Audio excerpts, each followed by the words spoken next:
Porque anunciar o evangelho não é uma escolha, é missão. Seja muito bem-vindo a mais um episódio do nosso Rota 916. Rota 916 é um podcast muito especial. É o meu, é o nosso, é o seu podcast de estudo da Palavra do Senhor. Seja muito bem-vindo porque esse tema aqui, ele vai mexer com você e ele traz dois pilares muito importantes.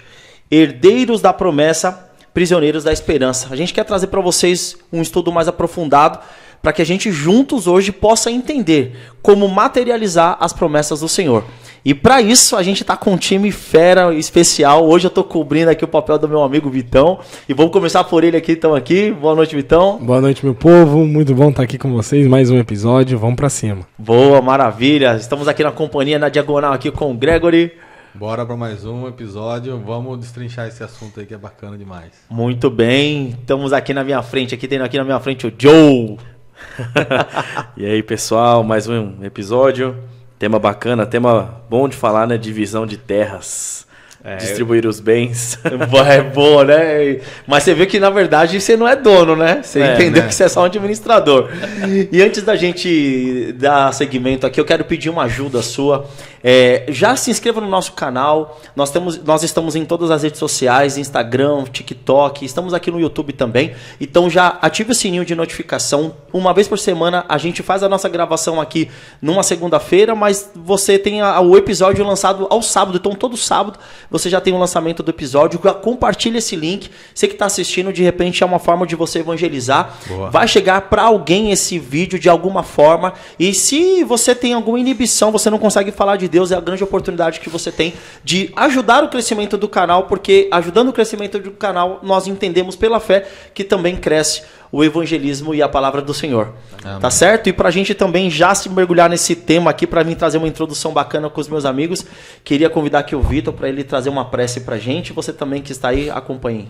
Do jeito que você tá mesmo, feche seus olhos, oremos. Papai do céu, muito obrigado por mais um dia, agradecemos por todas as bênçãos que o Senhor tem dado a nós, que o Teu Santo Espírito fale ao nosso coração aqui nesse momento, mas também com quem está ouvindo, com quem está assistindo, que de alguma forma o Senhor os toque, nos dê sabedoria, nos dê misericórdia constante para que a gente lembre-se sempre de que tudo é Teu e estamos aqui para cuidar. Que a gente tenha olhos fixos no céu, mesmo estando com os pés aqui na terra. Isso que eu te peço por amor de Jesus. Amém. Amém. Muito bem, muito bem. Queria fazer uma introdução com vocês. E esse é um tema que ele através da palavra de Deus, à luz da palavra de Deus, ele materializa, né? Eu entendi isso, que ele acaba materializando a promessa do Senhor. Quantas vezes vocês aqui já fez alguma promessa de forma infundada? Já quero trazer o negócio já arrojado assim, ó. Alguma promessa de forma que não teve data, não teve endereço, não teve algo concretizado. Sabe aquela situação que você vira e fala assim, ó, não, beleza, pode deixar comigo, eu vou fazer. Ou não, beleza, pode deixar comigo que vai ser feito. E você não dá direcionamento, ela não tem endereço, ela não tem absolutamente nenhum fundamento. Como que a gente pode pegar uma promessa dessa e materializar ela? Eu queria só fazer eu sei que o nosso segmento, nossa lógica aqui, ela vem de um jeito diferente, mas antes de eu entrar na pergunta do bloco, eu queria que vocês raciocinassem sobre isso. Que promessa a gente faz ou já fez de alguma forma que não se materializou e a gente também não deu endereço, não deu um desígnio, não deu um direcionamento para essa promessa? Vocês têm alguma aí para trazer? Eu tenho uma promessa que eu faço para mim sempre. E não cumpre. Eu tenho endereço, tem tudo, mas eu não cumpro. Vou começar na academia. E não. É uma promessa para mim. Eu sei que não é o que você estava esperando escutar, mas. Imagina que é isso mesmo. Mas é o que eu pensei aqui agora. A gente tem um encontro aí anual aí com a família e a gente sempre combina de jogar, né? Vamos jogar aqueles jogos antigos, a gente jogava quando era criança. E aí esse ano eu fiquei, não, nós vamos jogar. A hora que chegar aqui, acabou que não jogamos nada, os caras foram embora. Não jogamos nenhuma vez. Já aconteceu isso várias vezes. Esse dia um mandou mensagem. Nem rolou nosso jogo. A minha é diferente, é guardar dinheiro. Final do ano, vamos guardar dinheiro pra fazer alguma coisa. Ixi. Chega todo final de ano, não cara, guardei. Essa do dinheiro aí, é pra nada, hein? Essa do dinheiro é louco, hein? Essa daí não dá nem vontade de falar, né? Chega a dar tristeza. Mas que bom que a gente, trazendo brincadeiras à parte, a gente tem um Deus que ele, dentro da sua promessa, ele poderia simplesmente só prometer e não precisava materializar e nem dar nenhum endereço, trazendo algo fixo, né, para o seu povo. Mas ele faz questão disso porque através disso a gente materializa a nossa fé também. Eu queria ler para vocês aqui dois parágrafos para a gente trazer uma introdução um pouco mais aprofundada. Eu já venho também emendando a pergunta. E diz assim, ó. A gente quer que você, junto com a gente nesse entendimento do tema, mostrar que a promessa de Deus, ela é concreta, ela tem um endereço, ela vira um endereço. E é recebida pela graça de Deus, né? Vivemos como herdeiros que dão passos de fé. Então, pela fé, a gente acredita na promessa do Senhor e pela fé a gente também vê se concretizando. Promessas que é como se fosse um mapa do tesouro, né? É bonito de se ver, mas o coração só sossega quando você acha lá o finalzinho do mapa, né? As escrituras em Josué, Deus transforma mapa em chão.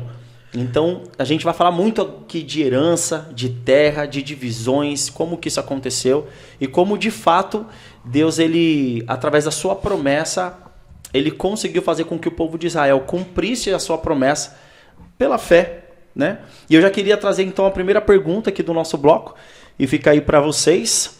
Em Josué, capítulo 13, versículo 21, porque as fronteiras e lotes importam teologicamente, mostrando que a promessa se torna história real, não são só ideias, apenas ideias infundadas ou soltas. O que vocês já têm aí preparado aí para a gente desfrutar dessa questão? Agora que eu tô aqui, né, vai ficar, porque eu sempre começo, né? Sem contato visual. O Vitor ficou paradinho assim, ó. Não vou falar. Eu vejo que o que a gente vê, né, é que Deus cumprindo ali a promessa, né? A promessa que ele fez lá atrás a Abraão, a Isaac, Jacó. E aí chegou o momento em si, né, de pronto, tá aqui, ó, aqui é a terra que eu prometi para vocês lá atrás, então te vê mesmo o cumprimento dessa promessa. Quando a gente olha, para quem está nos assistindo e talvez não tenha essa oportunidade, né? Mas se você olhar um pouquinho mais no livro de Josué, você vai ver que uma boa parte, como o próprio Danilo falou, desde o capítulo 13 até o capítulo 21, quase que é a mesma coisa. É tipo, essa é a terra de tal pessoa que foi para isso, edificou isso e virou tal. Aí essa é a tal de... Cara, é muito repetitivo. E isso me lembra muito a quando chega a Gênesis, o momento de genealogias. Nossa. Mesma coisa, você olha e você automaticamente... Cara, não sei se você que tá ouvindo já pensou isso, mas eu confesso que eu já pensei várias vezes. Pra que isso, cara? Por que eu tenho que ficar sabendo de quem que é quem, que isso e aquilo e tal? E assim, no final das contas, depois de muito tempo eu entendi que pra você, né, que tá nos ouvindo, principalmente genealogia, importava muito mais pro povo daquela época do que pra gente. Porque... Não que não tenha importância, né? Mas os judeus da época, tudo mais, eles davam muito mais importância à genealogia, saber quem que era a pessoa, tudo mais. Hoje, infelizmente, isso se perdeu, né? Não tem a nossa cultura ocidental é diferente da cultura oriental deles também, né? E aí, quando a gente olha para essa parte de Josué, também a gente fica meio assim, meu... Pra quê, né? É meio chato de ler. É meio chato, você lê até rápido, assim, você não dá importância, sendo muito sincero. Só que qual que é o intuito? O intuito é que eles receberam uma promessa lá atrás. Receberam não, né? Abraão recebeu a promessa que foi passando de geração em geração. Até então, como o Danilo abriu o bloco, é só uma promessa, né? Você faz, vou guardar o dinheiro, eu vou jogar, vou começar a academia.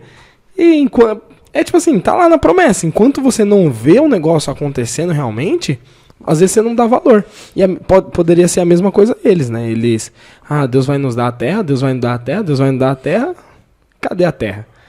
E aí a hora que mostra, não, ó, esse é seu pedaço. Esse agora é de alguém, desse aqui é do outro, do João, da Maria. Eles começam a ver concreto isso, né? Então é onde eles começam a ver que a promessa realmente é concreta e que pra gente parece que é chato, mas a gente começa a ver realmente o agir de Deus na prática, mostrando que, ó, realmente o que eu cumpri, o que eu prometi, estou cumprindo, né?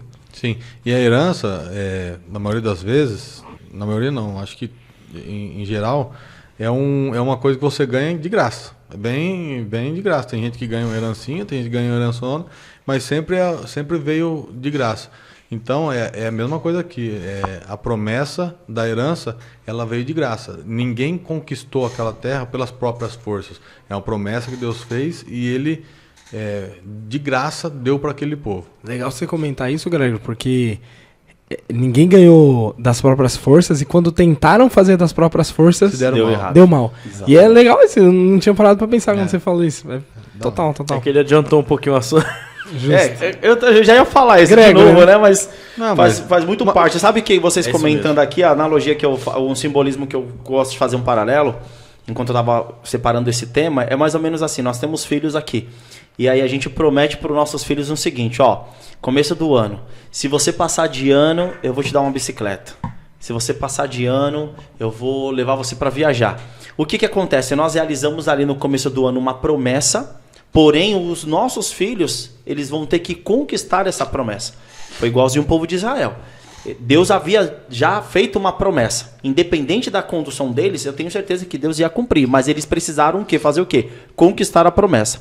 E quando a gente vem para quem está fazendo a promessa, a gente já falou isso em um outro capítulo. Eu quero ler um versículo com vocês que está lá em Isaías, capítulo 55, a partir do verso 10, que diz assim, ó. Tá fugindo aí o som, né? Vamos lá, diz assim, ó. Porque assim como descem a chuva e a neve dos céus, e para lá não tornam, nem que os primeiros reguem a terra, e os que fecundam e façam brotar, para dar semente ao semeador, e ao pão que comer, assim será a palavra que sair da minha boca, não voltará para mim vazia, mas fará o que me apraz, e prosperará naquilo para que eu designei. Então a gente vê um Deus que cumpre literalmente o que ele fala. E a gente tem através desse texto de Isaías que um Deus, o que está deixando bem claro que o que ele fala não vai voltar para a boca dele vazia. A promessa será cumprida. Mas eu queria trazer para vocês mais uma perguntinha que diz assim, ó, entre prometido e cumprido, que atos concretos hoje se parecem com pisar a planta do pé? Isso está lá em Deuteronômio capítulo 1, versículo 8. Sem confundir graça com mérito. Essa parte ela pega muito bem. Porque é aquela velha pergunta, quando saber o que é a nossa consciência e quando saber que é o Espírito Santo falando? Então em que momento que a gente consegue separar o que é graça e o que é mérito? Pode falar? Pode ir. Eu ia falar que ia deixar pra você. Eu ia falar, não, deixa ele responder que aí depois eu complemento, que é mais fácil, né? Não, mas, cara, Hoje tá complicado. é uma pergunta cara. difícil, não é uma pergunta fácil de olhar, né? Querendo ou não, quando a gente olha do pisar a planta do pé, vai muito do mérito, né? Então, da gente ir atrás, da gente batalhar por aquilo, né? E entre o prometido e o cumprido, o que eu vejo tem a ação. A ação, eu prometi isso pra você, mas pra eu cumprir, na maioria das vezes é condicional, tem sempre uma condição, tem sempre ações ali em diante. Só que aí que tá o segredo, porque essas ações, como a própria pergunta que você trouxe ali, eu não posso confundir essa ação com mérito. Não é porque eu tô fazendo isso que eu mereço, né? E aí que mora o perigo da parada aqui pra gente, porque é muito fácil eu começar a agir, começar a ter certas ações e... Não, mas eu agi, eu trabalhei pra isso, mereço tal coisa. Mas Deus permitiu, né? Deus permitiu, então é estranho pensar nisso. Então, pra mim, hoje, essa questão de ação, que se parece com pisar da planta do pé, é literalmente a ideia lá de pedir, dar-se-vos-á, buscar e acharei. Então, você quer aquilo, já te prometi que eu vou dar, segue. Acho que no primeiro episódio da temporada, a gente falou sobre isso, de Deus ter prometido pra eles uma coisa e depois falou, onde você pisar eu vou te dar. Mas você falou que já era meu, agora você vai me dar, e é a mesma coisa, né? É o perfeito profético. É tão certo que vai acontecer que eu preciso ficar de boa, que já sei que realmente vai acontecer. Mas aí que entrou a gente comentou, acho que em 2 episódios passados, nosso maior vilão, nosso maior inimigo, que é nós mesmos. A gente lá trabalhando e não, acho que eu mereço fazer isso. Acho que tudo que eu fiz cabe a mim ganhar tal coisa, tive mérito naquilo. Então, cara, é uma pergunta muito, muito, muito difícil, ao meu ver. Mas tá nisso de o quanto eu tô sensível com Deus e não deixo esse sentimento sair, né? E é as ações mesmo. Sim. E eu fiz uma marcação aqui que você, durante todo esse ciclo na sua vida, que você ganha de graças as coisas, Deus ele te dá trabalho, Deus ele te dá momentos para você viajar, pra você fazer o que você quiser. E no meio desse caminho sempre tem umas pedrinhas. Então, às vezes, a gente quer atravessar essas pedrinhas com a nossa força. Eu acho que o mérito da gente não é um mérito, mas tipo assim, porque a gente está sabendo que não é mérito. Mas é um mérito da gente, a gente, ao invés de a gente tentar com nossas forças, a gente orar e esperar. Então, é uma saída de mestre, vamos dizer assim. Você não enfrentar, você ora numa discussão, você... Porque, cara, eu falo assim, que é uma sequência. O toque nós estamos... É mais fácil eu escutar você e esperar baixar a poeira, só que às vezes não vai acontecer desse jeito. Então, mérito nesse ponto é tipo assim, a hora que eu tenho um bom trabalho e aparece algum atalho, uma facilidade ali, é mérito meu falar... Não é que é mérito, eu não sei se é a palavra certa. Eu falar assim, não preciso ir por esse caminho. É um passo que a gente dá de gratidão, de obediência a tudo que foi dado de graça, entendeu? Muito bem.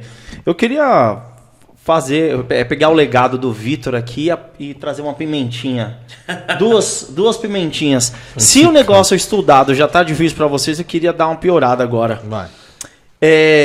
Nós estamos falando de promessa, nós estamos falando de matéria, de algo que Deus ele concretiza através da sua promessa e através da graça e da fé. A gente vê isso acontecer. Me responda uma coisa, mesmo Deus me prometendo, independente de qualquer coisa nessa trajetória, ele vai cumprir sim ou não? Não? Sim. Não, independente de qualquer coisa, não, porque a promessa, por exemplo, pelo menos essa promessa que a gente está falando aqui, né, que ele fez ao povo. O povo precisava estar com Deus para a promessa se cumprir. Legal. Senão, a promessa não se cumpriria. Tanto é que quando eles tentaram ir sozinhos, deu ruim.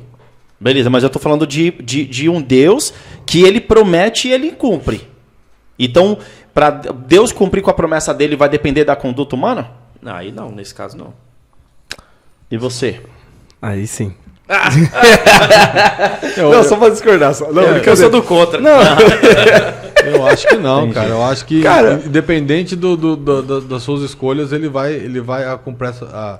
a promessa vai se cumprir. É porque tem promessa que é condicional e tem promessa que não é condicional. As promessas que são condicionais, não vão ser cumpridas. É porque mesmo as promessas que são condicionais têm os benefícios e têm os malefícios. Então acaba se cumprindo porque se você... Eu queria te dar um livro, mas se agiu diferente, você vai ganhar, sei lá, um copo. De qualquer forma, eu estou te dando um presente e tudo mais, mas por conta dessa condição sua, do que você fez de errado ou que você fez de certo, você ganhou outra coisa. Então tudo aquilo que é condicional, não acredito que dependa de Deus, porque se eu for para um lado, não vai ter como ele seguir. Não, na Agora, verdade não seria ao não. contrário. O que for condicional depende de Deus, porque assim, ó, Deus ele me deu uma promessa condicionada às minhas atitudes. Então, se você agir diferente, não vai acontecer. Isso, mas ele não deixou de cumprir, ele só vai deixar de cumprir por causa das minhas atitudes. Exato. Não, mas a promessa tá lá. A promessa tá lá. Ela, tipo assim, jogou e não chegou no lugar certo ainda porque eu desviei a origem dela, né? Não, mas se você puxar aí, nessa questão da promessa aí, quanto tempo que eles demoraram para até se cumprir a promessa? Se passou gerações. E eu vou pegar mais, eu tava querendo trazer essa pimentada aqui para Moisés, né?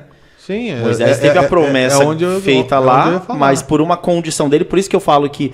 E se a gente for trazer também para a morte de Cristo, para a salvação eterna, ela é condicionada. A minha obediência, a minha conduta e a minha fé. Não é isso? Então Deus, a promessa de Cristo está lá. Ele já morreu por todo mundo. ela continua lá, como você bem falou. Se Mas for- agora se ele for tem por as um, minhas se for condições por- de eu viver essa promessa ou não. É isso? Seria mais ou menos isso?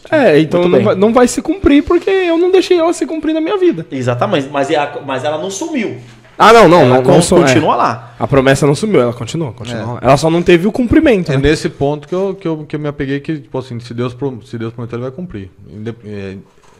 Independente se você quiser ou não. Ou vai ser pra você ou vai ser pra uma... Vocês saíram muito bem nessa pimentadinha, nessa primeira pimentada, viu? Muito boa, muito boa. Bom, a gente dando sequência então aqui, a gente queria encerrar esse primeiro momento, que fique claro que Deus, ele, como o Vitor trouxe essa frase, né? A promessa de Deus, ela está muito bem condicionada. Eu entendo que todas as promessas do Senhor, ela tem que ser condicionada às condutas humanas. Ele tem promessas na Bíblia que nós vamos ver que independente da conduta humana, ela se concretizou, mas se tratando da salvação, Cristo morreu por todos, independente da sua condição. Agora você precisa aceitá-lo com fé e se aproveitar da graça dele para que você seja salvo. Seguindo então aqui, queria trazer mais uma pergunta para vocês. No Egito havia irrigação em Canaã e a colheita dependia de chuva. O que essa virada ensina sobre aliança e dependência de Deus na formação do povo de Israel? Como que então o povo de Israel, ele, através de algumas circunstâncias até naturais ou sobrenaturais, o povo se desenvolvia, crescia, tanto em graça ou em fé? Cara, isso é... vai Oh, lá. pode ir. Boa, gosto assim, ó, quando tem briga para responder. Agora Eu sim. já falei primeiro na outra. Não, você tava calado. Então vai, então. Não, que eu marquei aqui que tem coisa que não depende da gente, né? Se a gente tentar fazer com nossas próprias... Daí entrei no parafuso, na questão da chuva. Porque eu falei assim, cara, como a gente não consegue fazer? Hoje se você quiser fazer chover em determinada região, você tem tecnologia para isso. Só que é como se fosse eu voltando para a pergunta sua lá, vou fugir um pouquinho, mas daqui a pouquinho eu volto. É como se fosse quando a gente tenta fazer com nossas próprias forças, com o que a gente sabe fazer, é como alguma coisa vai dar errado ali na frente. Eu coloquei aqui que é como se fosse um corpo humano. Quando você começa a ajeitar do seu jeito, você começa a adoecer e o planeta vai começar a adoecer. Estou fugindo, mas vou voltar lá. Agora, quando você deixa nas mãos de Deus, e é o que você falou, no Egito não tinha chuva. Eles irrigavam, eles faziam as coisas acontecer. Em Canaã eles dependiam só de Deus. Então, eu dei uma bananada aí, mas é que eu perdi um pouquinho. Não, tá dentro. Não, tá fora, não. Mas então, é que quando você tem que ter fé e crença para você saber que vai chover na hora certa. Que nem fala na Bíblia lá, o passarinho, ele não sei se fala na Bíblia, mas eu acho que é. O passarinho, ele não sai para colher, Deus provê tudo para ele. E a mesma coisa aqui, é que o ser humano, ele tende a tentar dar o próprio jeito, né? Então, e eu marquei aqui que quando a gente tenta dar o próprio jeito, as coisas vão se desencaixando, você vai desregulando a natureza em si, e é por isso que a gente está onde a gente está. Eu vejo que uma lição bem prática, né? O Gregory falando aqui me veio na mente na hora. A gente, toda vez que vai descer do carro, o carro é alto. E a Manu é pequenininha. Aí você fala, dá a mão aqui pra mim. Ela fala, não, eu quero descer sozinha. Que bonitinho. Às vezes ela consegue. E às vezes ela cai. Então assim, aí na hora que ela cai, você vai e pega ela, tipo assim, ela não quer dar o braço torcer. Tipo assim, ela não quer depender de você. Não precisava você me segurar. Pequenininha já, né, cara? Então, tipo, ela quer ter a independência dela. E aí a gente vê exatamente isso. Ali dependia da chuva para ele mostrar para eles o tempo todo. Vocês dependem de mim. Vocês têm que entender isso. Pra gente poder ter um bom relacionamento, vocês têm que entender. A dependência de Deus, ela é necessária. E aí era o que ia deixar eles mais próximos de Deus. Por isso que era tão importante ali essa diferença da terra de uma para outra. Boa. Total. Eu não tem nem o que acrescentar aí. É realmente essa visão. Acho que lembrando que esse povo, ele não tinha convívio no Egito, então eles, por mais que lá não tinha o Nilo e tudo mais, esse povo não cresceu com o Nilo. Porém, esse povo cresceu com o maná, esse povo cresceu com a coluna de fogo. Então, pode ser que eles não tinham a dependência lá do Nilo, mas eles tinham essa dependência de outras coisas. Quando passou o Jordão, que parou de ter o maná, Provavelmente eles sentiram, mas Deus continua ajudando eles em todo momento. E toda vez que eu sozinho vou tomar a rédea das coisas, eu começo a ser autossuficiente e aí eu não preciso de mais ninguém. E aí se eu já começa conseguir... a se esquecer de Deus. Começa a se Na esquecer verdade, de Deus. a hora que eu comecei a falar, eu dei uma perdida aqui, porque é exatamente isso que eu queria falar. O povo dependia da irrigação. Eu li suas Egito. anotações, aí eu lembro. Brincadeira. O povo dependia da irrigação. Lá em Canaã, não. Eles tinham que depender. Mas e se daqui a pouquinho eles começassem a fazer um sistema de irrigação para eles? Cara, querendo ou não, eles iam atribuir aquilo ali à própria força deles, aos seus próprios manejos ali da terra. Não, enquanto Deus não. Deus queria que continuasse do jeito que estava para que eles fossem dependentes. Não... Quando a gente tenta tomar a rédea da própria vida ou de qualquer coisa, a gente tende a se afastar de Deus. A gente tem que deixar ele tocar a nossa vida aí. Vamos embora. Boa, então eu quero pegar aqui a resposta de vocês e fazer mais um link então. Então, de acordo com a resposta de vocês, eu posso entender de que Deus às vezes permite que nós passemos alguma necessidade para a gente criar dependência dele? Eu acredito que sim. Eu acredito que sim. Eu não.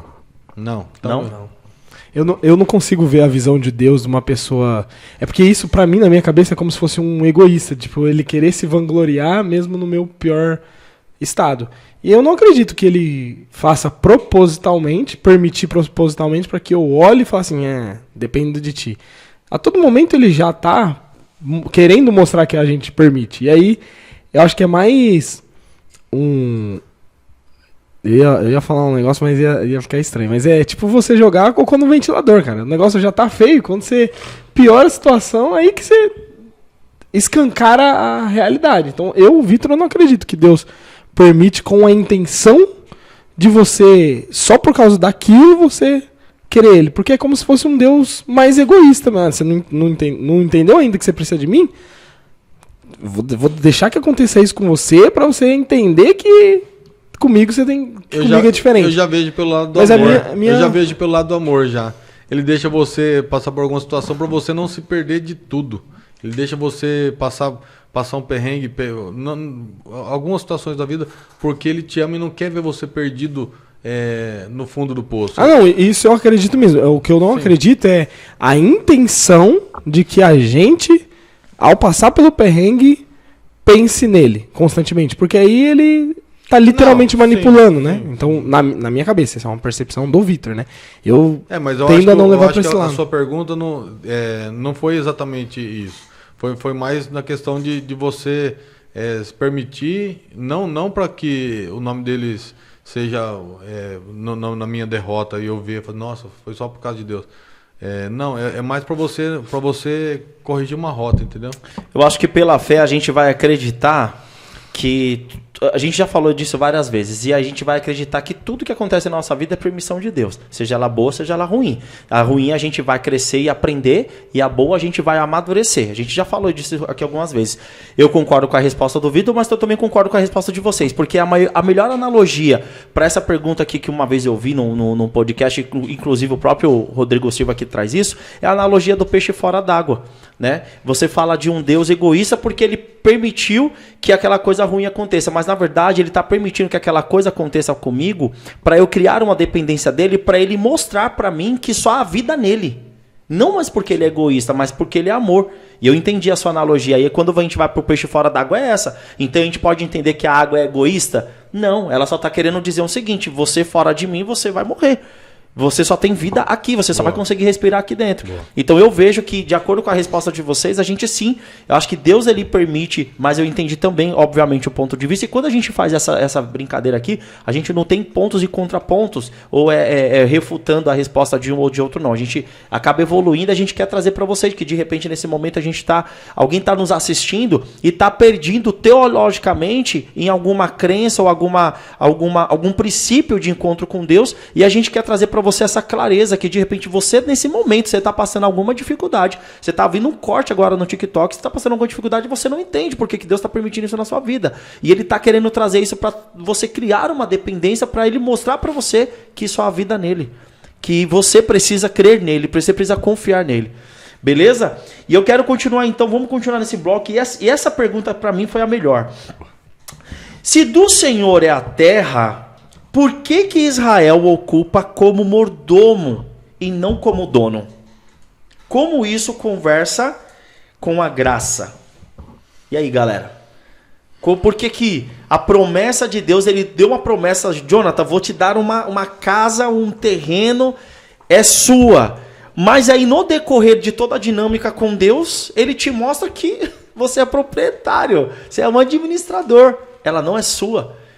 Porque você não pode vender, você não pode negociar, ou se você vender e negociar, tem um prazo para quem vai comprar. E aí, como que a gente pode cruzar isso com a graça? Por que que nós somos mordomo? Por que que Deus está deixando a gente como administradores diante dessa promessa? O que vocês trouxeram aí a respeito dessa pergunta? Cara, eu vejo mais uma vez assim um cuidado, porque se você analisar todo esse processo de poder vender, de poder o tempo, acho que agora eu vou me adiantar um pouco, mas boa, mas pode ir, tá dentro. Do tempo, esqueci o termo agora que usava, né? Quando não podia plantar, tal. E você vê que tudo assim, tudo é um cuidado. Eu vejo assim, é igual você falar assim, ou você pegar para uma criança e dar a chave do carro para ela. Falar, pode ir, é seu. Ela vai sair e vai bater na primeira esquina. Agora você vai mostrando como que faz, como que tem que cuidar. Você tem que olhar a água, o óleo, todo dia. Você tem que ver se os pneus estão calibrados, tal. O carro é do papai, mas você tem que fazer assim. E aí ela vai aprendendo até uma hora que ela vai pegar o carro e ela vai dirigir. Então eu vejo isso. Então assim, Deus, a terra é dele, mas ele põe os israelitas aí para administrar e mostra para eles como eles têm que fazer. E aí assim, eu vejo que é mais pelo, igual o Greg falou, mais pelo amor mesmo. Muito bem. Mais algum adendo? Pode falar isso quiser aí. Pode falar, Greg, tá de boa. Não, eu marquei aqui que por que que a terra é deles? Eles administram, porque eles são. Qual que é o conceito do mordomo? O mordomo, se você tem um mordomo na sua casa, ele vai cuidar do que você tem. Ele não vai levar nada para sua casa, da casa dele. Ele vai. Se você tem uma tigela, enfim, os utensílios, o que for de comer, o que for de beber, o carro que ele vai dirigir, não vai ser questão do mordomo, mas vamos dizer, no geral, ele não vai levar nada da casa dele. Ele vai só cuidar do que tem ali da melhor forma possível. Então, até o mordomo, a gente vê em filmes, eles usam um aventalzinho com uniforme, tudo bonitinho, né? E tá ali pra servir. Pra servir, ele não tá pra ser servido. Ele tá ali pra administrar tudo da melhor forma possível. A lição ela traz um comparativo, né, de administrador e mordomo, né? Ela fala que administrador é aquele que vai te orientar a como cuidar. E o mordomo, ele vai cuidar para você, né? Então hoje o povo de Israel, dentro desse contexto aqui, eles são mordomos porque eles estavam cuidando da terra do Senhor. Deus as confiou, mas ela não as pertencia para eles poderem fazer o que quisesse. E tem um porquê disso, né? Lá em Levíticos capítulo 25, versículo 23, capítulo 25, versículo 23, diz assim, ó.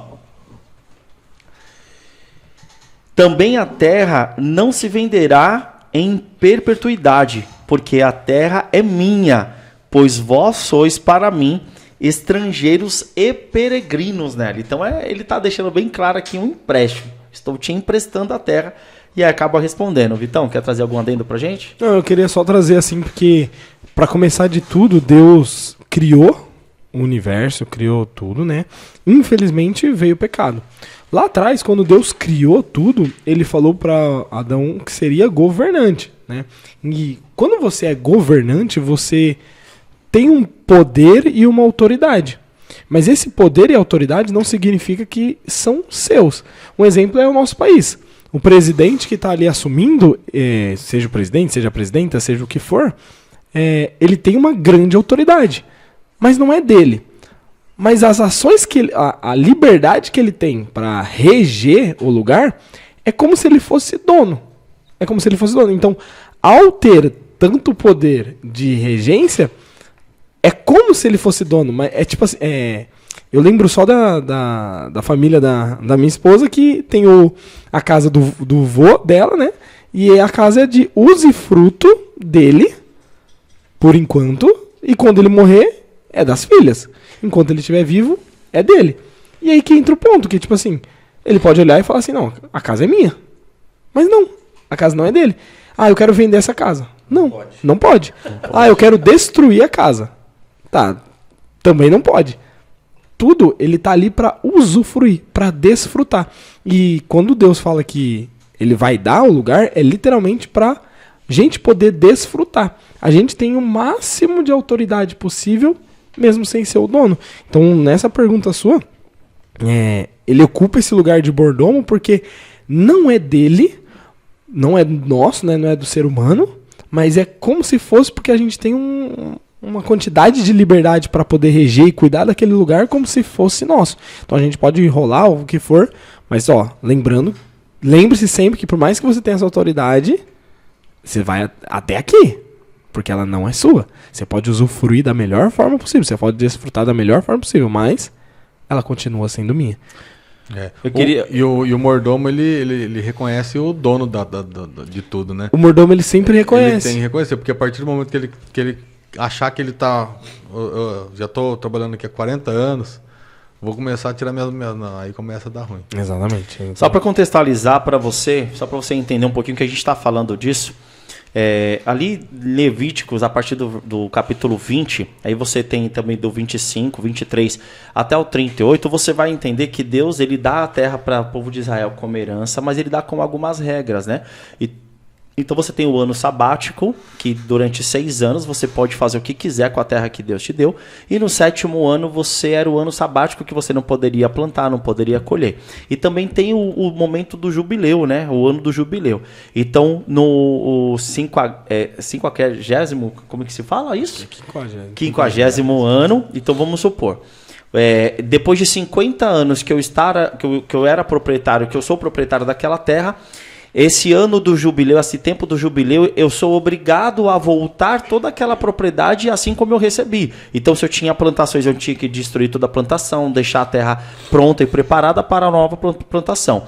E nesse ano em específico, se eu estava como herdeiro daquela terra ou como proprietário, se eu vendia, eu podia até negociar diante de um momento de pobreza que eu teria ali, eu podia até negociar essa terra, só que tinha 2 regras. Nesse ano do jubileu, o parente meu mais próximo, ele tinha que resgatar a terra. Se eu tivesse mais dinheiro, se eu sou um parente mais próximo da pessoa mais pobre da minha família, eu tinha que resgatar essa terra. Eu sou obrigado a resgatar essa terra de volta e deixá-la como se fosse a primeira vez que tivesse sido recebida. Por isso que nós estamos falando aqui de terras que foram prometidas, foram herdadas por Deus, mas não deixavam o povo de Israel propriamente ditas como donos. Eles não poderiam fazer nada. Eles faziam tudo de acordo com a vontade do Senhor, plantava, colhia, mas tinha ali o ano sabático, que era o ano que você não poderia fazer nada, e também tinha o ano do jubileu, que depois de 50 anos você tinha que voltar à terra, assim como ela foi entregue para você. Beleza? Então a gente segue aqui, e para o fechamento, a gente queria só um exemplo, né? Uma reflexão de que nós estamos aqui nessa terra como passageiros, e isso nós temos na Bíblia como vários textos falando que nós somos peregrinos.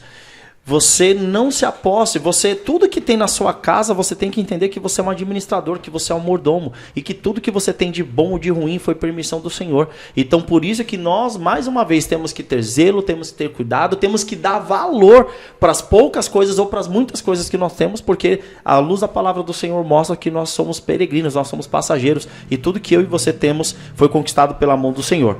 Seguindo então com esse mesmo raciocínio, a gente avança então. E aí eu queria já trazer para você aqui uma pergunta, galera. Essa aqui para mim foi uma das melhores também. Vamos começar esse bloco dizendo o seguinte, ó. Como o jubileu operava o retorno das terras e o resgate à família, e o que isso revela sobre a justiça de Deus frente à concentração de riquezas. Eu acabei de contextualizar para você mais ou menos o que acontecia de forma literal, né, esse processo do ano do jubileu, do ano sabático, mas agora a pergunta ela quer que a gente faça uma reflexão do que isso significa. O que significa esse ano de, você tem que, você é um parente, você tem que resgatar a terra, se você ainda está com a terra, você tem que trazer ela do jeito que eu te entreguei. Que paralelo que a gente pode trazer isso com fé? O que Deus quer nos ensinar através desse ato do jubileu? Acho que a primeira coisa é a humildade, né? Boa. Porque ali acabava, eu sou mais que você, eu sou isso, porque todo mundo voltava a ser Voltava a ser igual, exatamente. Então, se o Vitor tinha muitas terras e eu não tinha nenhuma, ali depois todo mundo não tinha nada. Começava todo mundo do zero. Então, eu ia ter uma terra e ele ia ter a dele. Aí, se ele prosperasse mais, durante os próximos 50 anos, a família dele ia crescer. E eu ia ter que administrar a minha também. Então, assim, eu vejo que era mais para ensinar humildade e dar espaço para todos, né? Igualdade. Hoje a gente vê o quê? Hoje a gente vê pessoas que gastam, assim, tem um poder aquisitivo absurdo, assim, exorbitante, né? Acima das outras pessoas. E uma infinidade de pessoas que não tem nada. E não, é uma coisa que, assim, não vai chegar o tempo que ela vai ter a oportunidade. Ela só vai continuar ali. Então a gente vê que todas essas práticas, né? A gente vê que Deus ensinando o povo a ser humilde e compartilhar o que ele deixou ali para eles administrar com todos, né? Eu vejo só lições aí de amor e carinho. Boa, muito bem. Legal. Eu não sabia dessa parte do jubileu, estudando que eu fui descobrir. E também percebi que descobri que os judeus eles quase nunca fizeram o jubileu. Tanto que depois eles foram cativos para Babilônia. Uhum. Por conta dessa desobediência. Eu não sabia disso aí. Foi mais de 70 anos que eles ficaram lá para pagar todos os anos que eles deixaram de deixar a terra descansar. Porque eles tinham que deixar a terra descansar. Então, eu achei bacana pra caramba isso aí. Eu acho que passa assim pela humildade, pela reorganização, porque se você puxar para os dias de hoje, se você pegar aí 10 bilionários que tem no mundo aí, se eles se reunirem bem organizados, eles acabam com a fome do mundo praticamente. Então, não falo assim, não estou falando que são 10, mas eu falo assim, se tiver um pouquinho de esforço de meia dúzia de pessoas, estou falando no geral, acabam então... Hipérbole. Uma hipérbole. Então, lá, o Deus faz isso aí para equiparar, porque às vezes eu tinha mais facilidade, eu comprava terra sua, e vocês ficavam sem nada. Daqui 50 anos voltava tudo normal, vocês iam ter sua terra e eu ia ter só a minha terrinha. E podia ser que no próximo ciclo você se desse bem, ou que eu continuasse me dando bem, mas isso nunca ia te atrapalhar. Tudo bem, 50 anos você vai passar por no máximo 2 ciclos desse aí, não vai passar muito mais do que esse daí. Mas justamente para humildade, para organizar uma sociedade, que eu acho que é o principal ponto desse ciclo de... E outra curiosidade que eu vi, a terra ela não tinha o valor pelo tamanho dela, pelo tanto de tempo que faltava para chegar no jubileu. Porque se eu fosse comprar sua terra com 2 anos para chegar no jubileu, ela valia isso aqui, por mais que sua terra fosse gigante. Mas você tinha que ter sabedoria, que com 30 anos faltava 20 ainda pro jubileu. Sim. As terras já tinham uma certa valorização, dependendo do que eu tinha plantado nela, ou de como tinha administrado, mas você tinha que ter a ciência que só ia ficar com você durante 20 anos. Sim. Cara, é muita curiosidade legal. Eu vejo isso aí que é totalmente utópico, né? Porque quando a gente compara com a realidade nossa hoje, é totalmente utópico, porque naquele momento era Deus quem era para reger a vida deles. Então, desculpa, mas você que tá ouvindo a gente, você não vai conseguir fazer essa comparação com hoje, porque não é Deus que rege a nossa vida hoje. Infelizmente, não é nos padrões de Deus que a gente direciona a nossa sociedade, né? Então, assim, lá naquele momento, eu acredito muito que era por conta da humildade, por conta de todo mundo ter a possibilidade, né, de enriquecer, pelo fato também de que, há alguns tempos atrás, eles continuavam tendo os escravos, né? Eles tinham as leis, a chance de um sobressair, querer mandar e começar a criar uma outra civilização e tudo mais era muito grande. Então, pelo fato daquela nação ser espelho para as outras e principalmente pelo fato de Deus reger aquilo, cara, era sensacional, dava certo. Não vá E aí a gente tem que ser muito realista, porque hoje, querendo ou não, isso não acontece, não vai ter como acontecer. Mas na época que Deus regia, já não estava dando certo, né? Já estava ruim. E aí por que isso acontece? Vamos ser muito franco. Parece clichê falar isso, mas é por conta do pecado. Sim. Infelizmente, é por conta do pecado que isso aconteceu. O pecado entrou, Satanás a gente deu essa brecha, Satanás entrou e agora, querendo ou não, vai fazer toda a ruaça aqui pra gente cada vez se perder mais. E por que eu falo isso? Porque hoje, olhando politicamente, o que a gente tem? A gente tem lá o pessoal da direita, o pessoal, um é comunismo, o outro é capitalismo e tudo mais. Se a gente for falar muito nu e cru assim, isso é uma ideologia comunista. Só que é porque Deus regia a parada. E aí, beleza, pode ser até uma ideologia comunista, mas não era Deus que regia o negócio. Aqui não vai acontecer isso, porque não tem um ser maior que ama todo mundo, que quer ver todo mundo junto e bem, regendo. Aqui, eu quero me ver bem, e na teoria eu falo que o Gregory quer ver bem, mas na verdade eu não quero. Eu quero pouco que o Gregory se lasque e tudo mais. Se você for puxar pro comunismo, vai ter os pobres vão estar tudo equiparados, mas vai ter uma nata lá em cima lá que vai estar comendo caviar as suas Exato, custas, então não é uma coisa geral. Exato, então eu gosto de trazer isso porque assim, cara, seria lindo. Por que eu falo utópico? Porque infelizmente Deus não vai regir, com o tanto que o pecado tá aqui enraizado na gente, infelizmente Deus não vai reger aqui. Porém, vai reger lá no céu, na Nova Jerusalém, quando a gente vier aqui, aí sim. E aí eu posso ficar tranquilo em relação a isso, porque sempre vai ser para extrair o melhor de todo mundo que tá aqui unido e junto. Então é bacana a gente entender isso, né? Que infelizmente pelo pecado, meu amigo, não vai ter como. Seria ideal, seria muito bom que todo mundo tivesse o mesmo crescimento e que todo mundo tivesse o mesmo poder e estaria realmente todo mundo feliz.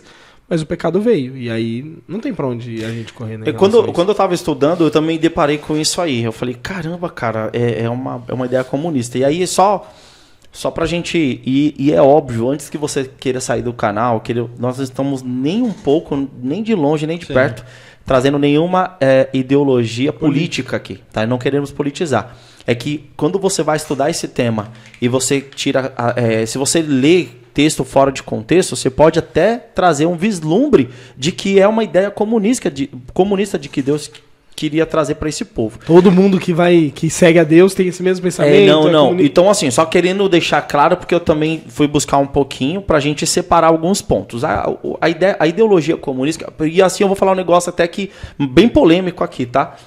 Todas as ideias, todos os modelos de socialismo que existe hoje, seja ela capitalista, comunista, socialista, todas elas, no sua raiz, no seu fundamento, eu não acredito que elas foram criadas para o mal. Mesmo vindo por mãos humanas, eu não acredito nisso. É porque elas foram distorcidas. Eu acredito nisso. Assim, se você for estudar cada uma dessas ideias, você vai ver que todas elas têm pontos bons e pontos ruins, né? Agora, qual é a diferença dessa pregação de Deus? Era assim, ó, vou dar um exemplo bem claro. Vitor tinha ali uma terra, ele prosperou nessa terra e ele ia ficar com sua terra durante 50 anos. Dentro desse percurso, Deus não ia te obrigar a dividir a terra comigo. E nem tirar um pouco do que você tinha para mim. A ideia comunista nos dias atuais ela é essa. Que você tenha muito e que você seja obrigado, o governo te obriga a você repartir comigo. Mesmo tirando a meritocracia totalmente fora de contexto. Então não era essa a ideia. A ideia de Deus era que você crescesse, prosperasse, você era muito bem sucedido, mas quando chegasse um limite para que você também, o seu ego não se afastasse tanto dele, ele trazia todos de volta. Exato. E voltava ao mesmo patamar. Mas cada um com a sua terra. O Gregory voltava a prosperar, a crescer durante 50 anos, era bilionário, mas Deus não ia obrigar que você repartisse ali com quem era menos desapropriado. Existe uma grande diferença. Por isso que eu falo, se você pegar para estudar um pouquinho, acho que todas as ideias são válidas, tem pontos bons e ruins. E aí, se tratando do que muito bem falou foi o Vitor, de que como Deus está... Eu posso até falar uma besteira, mas se hoje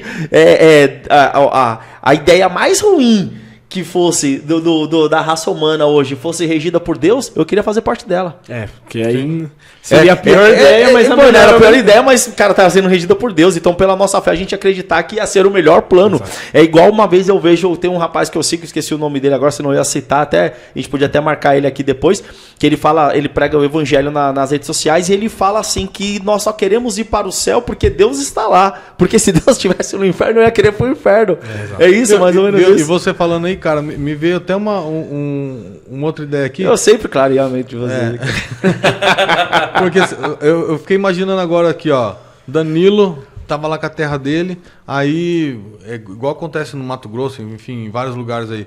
Aí você vai lá, você compra a terra do Vitor, que ele não estava se dando bem, compra a terra do Joe, compra a minha terra e começa e começa a fazer o negócio girar. A terra tá rendendo. Daqui 50 anos eu vou voltar para minha terra, que ela vai estar girando, ela vai estar... ela não vai estar estragada, não vai estar destruída, não vai eu vou conseguir ter um recomeço. Isso poderia acontecer, isso chama-se arrendamento. Lembra? Exatamente. Isso estava válido. Então você podia vender a terra para ele, mas a venda era de arrendamento. O quê? Ele queria falar assim, Danilo, cara, tô vendo que você não tem recurso para poder fazer uma plantação. Me vende a sua terra, eu vou plantar, eu vou colher e a porcentagem do que eu vender eu divido com você. Então isso era permitido, mas a terra não era dele. Ele se apossava da minha terra para ele prosperar a terra, mas ele tinha um arrendamento. Então ele era obrigado a dar uma porcentagem para mim. Mas mesmo que não fosse no arrendamento, se eu fizesse a terra prosperar, daqui 50 anos eu devolver ela próspera para você. Não, por que não? Porque ela ia ser igual. Você era obrigado a devolver a terra para mim do jeito que eu te vendi. Essa era a ideia do jubileu. Não, mas o fato que ele tá falando é que, tipo assim, uma vez que você plantou a terra, deixou ela melhor possível, sim. Não vai ter como piorar. Você não vai piorar ela não. Só pra... eu melhorei ela, eu sei que se lasca agora. Eu entendi. Mas a ideia dele era, vamos supor, se ele pegou a minha terra e ele deu uma plantação, pela regra do jubileu, ele tinha que me devolver essa terra lisa, sem plantação. Sem plantação. Então ela... Eu vejo...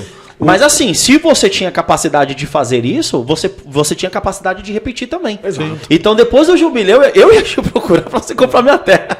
Pra me arrendar ela com você. O que eu vejo de tudo isso é mais o perigo no mesmo exemplo que o Gregory falou. Pô, eu cresci, comprei minha terra, daqui a pouco eu compro a do Danilo, daqui a pouco eu compro a do Joe, daqui a pouco eu compro a do Gregory. E aí a chance de o Vitor olhar e falar assim, você tá precisando? Vem trabalhar pra mim, então. Isso. Vem cá. Aí era perigoso, que é um perigo, né? Perigoso. Porque isso, querendo ou não, é o que os antepassados deles acabaram fazendo lá no Egito. Na verdade, a próxima pergunta que você vai fazer aí. Sofreram... Mas, não, pior que eu vou pular porque a gente já respondeu bastante. Sofreram com isso, né? Então, a chance do ego aumentar, inflar, e ter o caos organizado era muito grande. Óbvio. Ganância, egoísmo, né? Mas óbvio, se Deus está regendo, a chance de Deus cortar as asinhas e deixar muito claro que, a regra é essa. Por isso que aí vem Deus colocando uma regra, falando assim, é exatamente, essa regra não é olhando pro meu umbigo, como se ninguém pudesse crescer e chegar ao meu nível, digamos assim. Não, é porque eu tenho essa regra porque eu sei que daqui a pode ser, a sua tendência é de piorar a situação. E se piorar a situação, você vai ultrapassar o limite que você tem com um amiguinho, coleguinha, e aí vai deixar de ser saudável para todo mundo. Então, aí vai voltar pro começo do podcast. É Deus deixando você passar por alguma coisa para que você volte para ele, entendeu?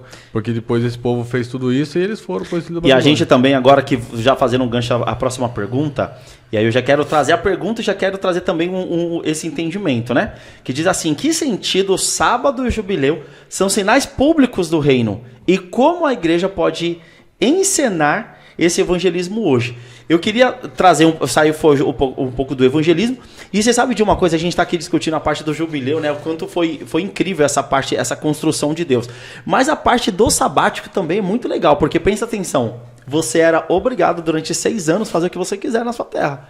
Mas tinha um 7º momento que você não podia colher nem plantar. Então, ou seja, Deus estava forçando o meu senso administrativo, financeiro durante 6 anos. Porque durante 6 anos eu tinha que me organizar financeiramente, estruturalmente, para que no 7º ano não ficasse prejudicado. Daquela pessoa que era gastona, que vivia um dia após o outro, quando chegava no ano 7º, já estava rendendo as terras, vendendo as terras, porque estava pobre. Podia fazer nada, cara. Mas mais uma coisa disso. Vamos tirar esse lado de dependência humana e jogar na dependência de Deus? Sim. Eu tinha 6 anos também pra Deus estar aqui comigo. Ele me abençoou nas mais diversas possíveis. E no 7º ano, ele continuaria me dando bênçãos. Então, tirando o lado de, se eu não me eduquei para me administrar, também era mais um motivo para eu entregar na mão de Deus, porque eu sabia que Deus ia prover da melhor forma.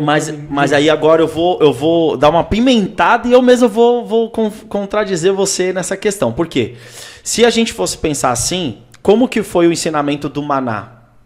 Ele me obrigava no 6º dia a pegar o dobro. Então isso quer dizer que no 7º ele não ia prover para mim. Não ia. Então nessas condições da terra, o ano sabático falava, 6 anos você vai fazer o que você quiser. No 7º você não vai fazer nada. Eu entendo que nesse 7º ele também não ia prover nada. Ele estava pedindo para mim administrar durante 6 anos para que no 7º eu não fosse lá e quebrasse o mandamento dele. Justo. Não seria isso? Tá certo. É isso mesmo. Eu vou falar para você o que passou pela minha vida. Eu trabalhava informal, não tinha nada, não mexia com nada e não tinha loja física. E minha esposa ela era adventista, eu não era adventista. Eu trabalhava nos meus sábados lá. Aí um dia eu resolvi abrir uma loja e era na esquina de um mercado movimentado pra caramba. Eu falei, cara, vai ser top aqui, vai ser. E sábado vai ser o dia porque você trabalha o dia inteiro, você vai resolver as coisas. Que dia? No sábado. A maioria das pessoas resolve no sábado, ou depois do horário, ou aos domingos, enfim. Mas no meu segmento, eu acho que o sábado ia ser o cross do negócio. E eu não era adventista, hoje eu sou adventista. E minha mulher falou pra mim assim, amor, pode ir lá, alugar, fazer o que você quer, mas eu só vou pedir uma coisa pra você. Não abra aos sábados. Eu peguei e falei assim, que tristeza. E aí eu marquei logo aqui, que eu mais queria. E aí eu marquei e eu não abri os sábados. E pra mim, hoje, falando, é legal, porque eu até marquei que é desafiador e também é reconfortante. A gente fica muito feliz, muito satisfeito com o resultado. Porque na época o vento ele soprava nas minhas costas. E, graças a Deus não parou ainda. Graças a Deus eu falo literal mesmo, graças a Deus não parou. Só que aí quando você fala assim, o vento soprando nas minhas costas, eu vou dar um break no sábado e vai lascar tudo. Não vai dar certo. Eu vou acabar perdendo, quebrando, né, vou acabar perdendo clientes, eu vou perder. Mas é reconfortante quando você consegue fazer e aquele dia não te faz falta financeiramente. Já provei isso muitas vezes, cara. É top. Muito bem, isso é muito bom isso aí. Eu também tenho experiências com isso, cara, dos comércios que eu já abri. E a galera chegava lá, eu tinha uma tapiocaria, o pessoal falava, faz fila aí, o pessoal achando que você vai abrir, você tem que abrir. Cara, eu não vou abrir, não vou abrir, não. E eu usava isso, Gregory, eu usava isso para evangelizar. Na assistência técnica era principal ainda. Você não abre de sábado? Por que você não abre sábado? Aí, cara, era o momento de falar não, porque tá na Bíblia lá que a gente tem que guardar o sábado. Na Bíblia? Como assim? Não, mas isso é besteira, isso é religião. Então tudo bem, mas a gente não vai abrir de sábado. E era assim. Então você tinha, através disso, você vê, né? Você tinha a oportunidade ainda de ensinar, porque gera uma curiosidade. Como que um comércio num lugar desse movimentado tá fechado, cara? O que tá acontecendo aí? E é o momento dessa curiosidade você transformar ela em prazer, né? E aconteceu de novo agora, esses dias. Eu busco contatos, busco conhecimento com algumas pessoas que são do meu ramo.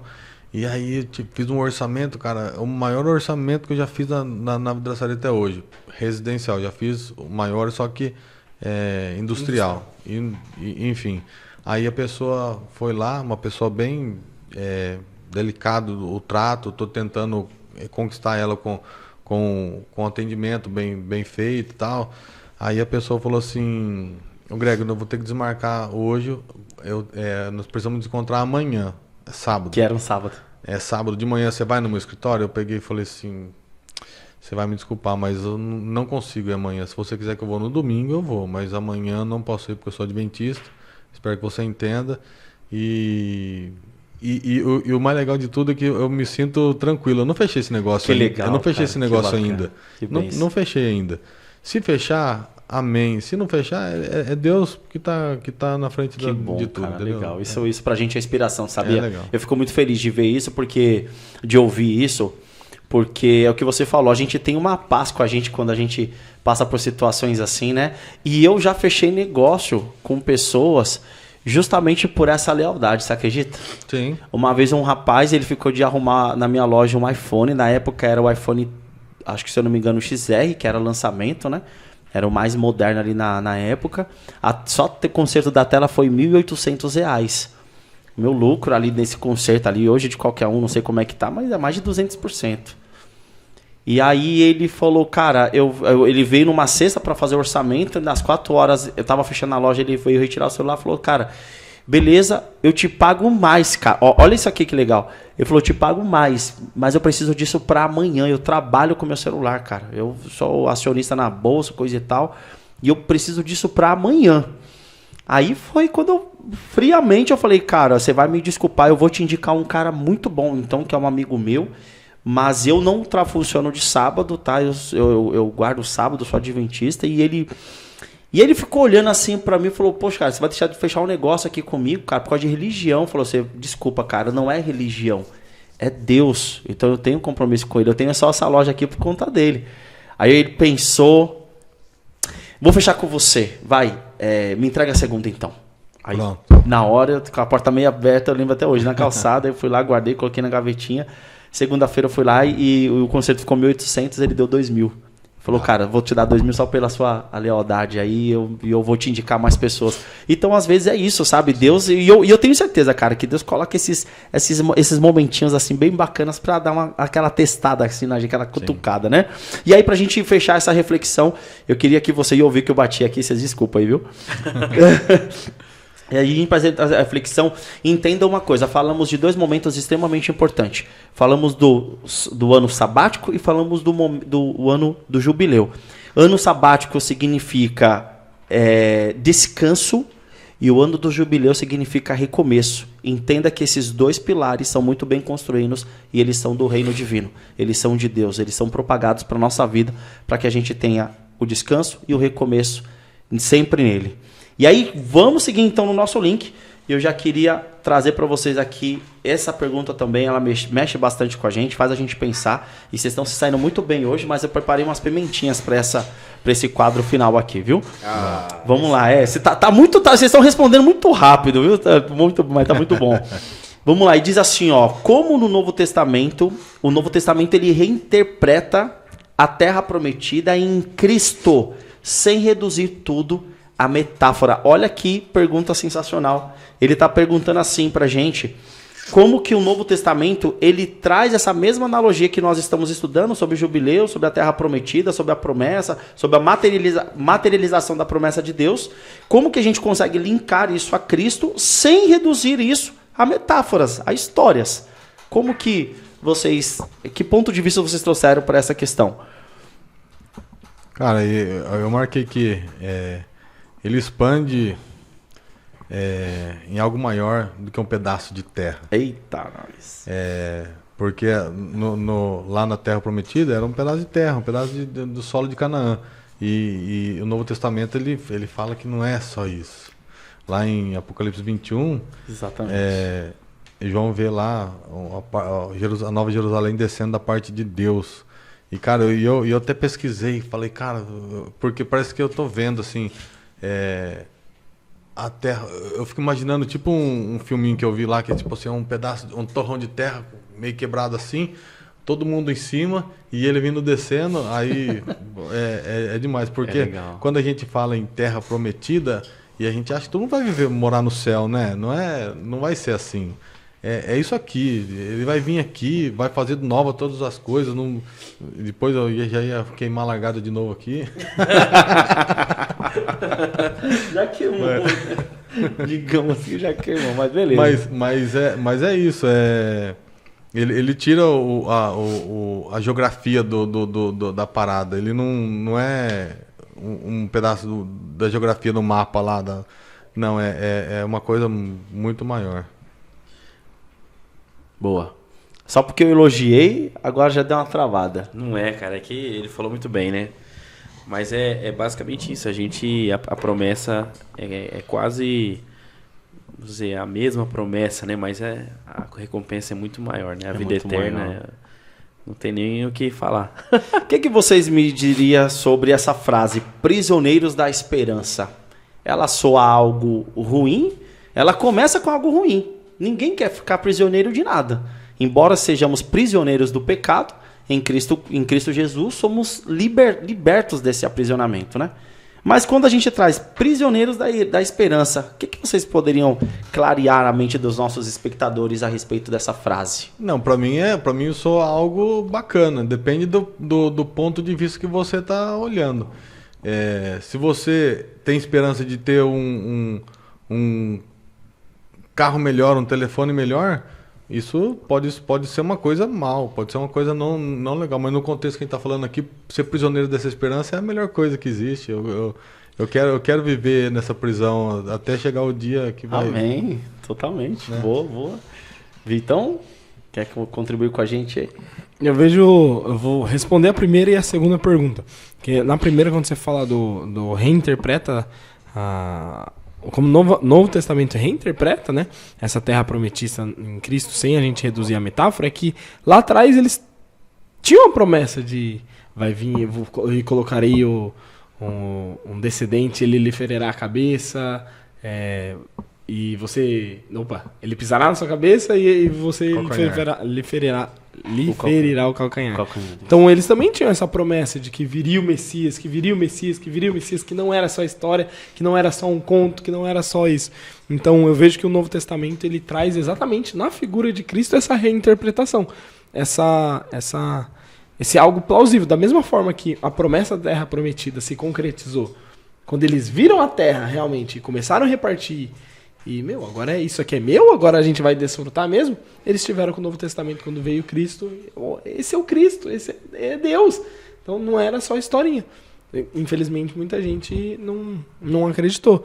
E olhando para isso, prisioneiro da esperança, tudo que é prisão, em tese, nos remete a algo ruim. Né? Sim. E eu vou até te encontrar do que o Greg falou, porque por mais que eu tenha a esperança de conquistar isso, conquistar aquilo, a esperança... O sentido de esperança, ele nunca é atrelado para algo ruim.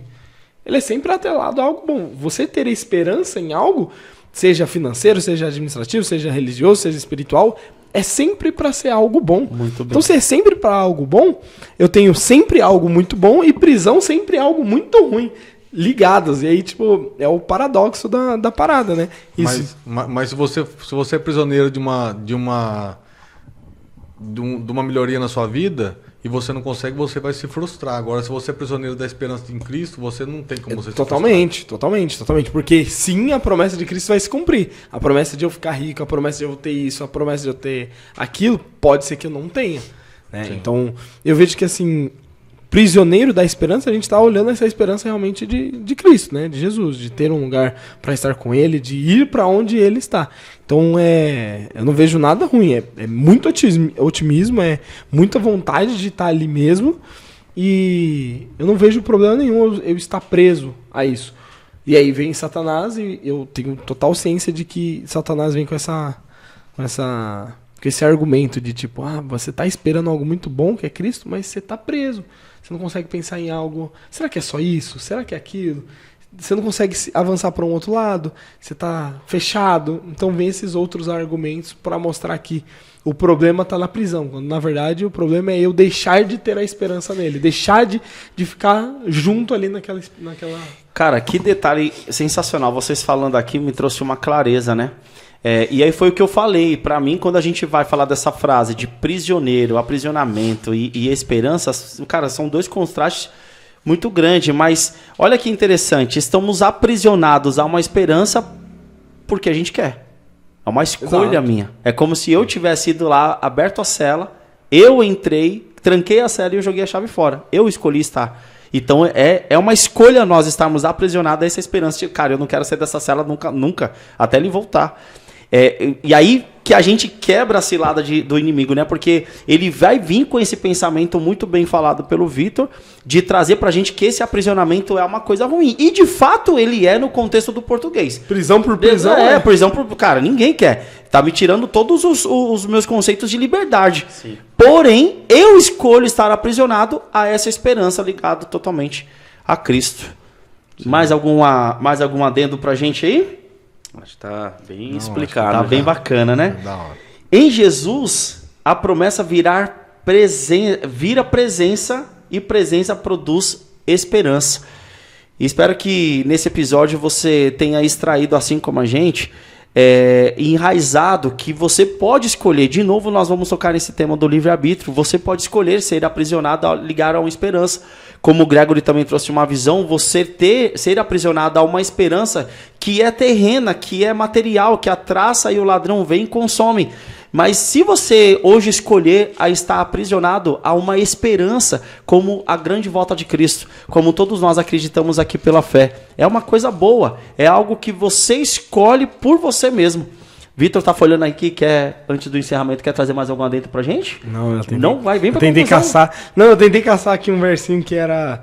Acho que era Paulo falando que era escravo de Cristo. Ele não lembro certinho onde é, mas ele se orgulhava de falar, não, eu sou escravo de Cristo, eu quero estar Eu acho que é Paulo mesmo, acho não que vou era lembrar, Paulo que mas é falava, Paulo mas eu não mesmo, lembro certinho a frase, achei que era Romanos 1:1, mas não é.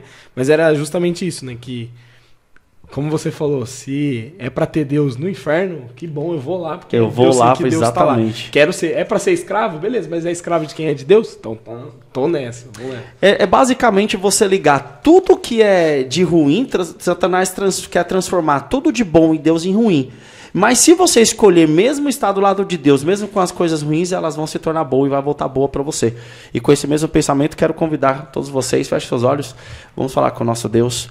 Pai querido e santo, Deus eterno, Deus maravilhoso, obrigado por esse estudo fantástico que nós tivemos aqui, porque a luz e a clareza da Bíblia nos trouxe ao entendimento de que, primeiro, as tuas promessas, elas têm endereço, elas têm fundamento, elas têm um desígnio que materializa e pode acrescentar a nossa fé. E agora no final a gente entendeu também que mesmo a palavra aprisionados a uma esperança vindo do Senhor é boa, e é sobre isso que nós queremos ser aprisionados, estar ligados, acorrentados à volta de Cristo, Pai querido. Isso a gente sabe porque o Senhor nos deu o livre-arbítrio, nos deu o poder da escolha, mas sabemos que as consequências são do Senhor.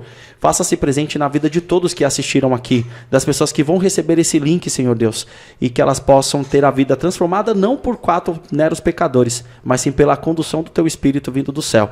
Faça-se presente em nossos lares, em nossa vida, conforme o Teu querer e Tua vontade. Abençoe cada vez mais esse programa, que ele seja uma ferramenta em Tuas mãos. Tudo isso pedimos, muito mais te agradecemos, em nome e por amor de Jesus. Amém. Amém. Muito obrigado pela sua presença. Volto a dizer aqui, vou pedir uma ajuda para você. Compartilhe o nosso canal, se inscreva no nosso canal, ative o sininho e compartilhe em todas as nossas redes sociais. Nós temos os cortes no TikTok, nós temos ali no nosso Instagram. E lembre-se sempre, porque anunciar o Evangelho não é uma escolha, É missão. Muito obrigado. Valeu. Foi tão rápido, cara. Bom demais.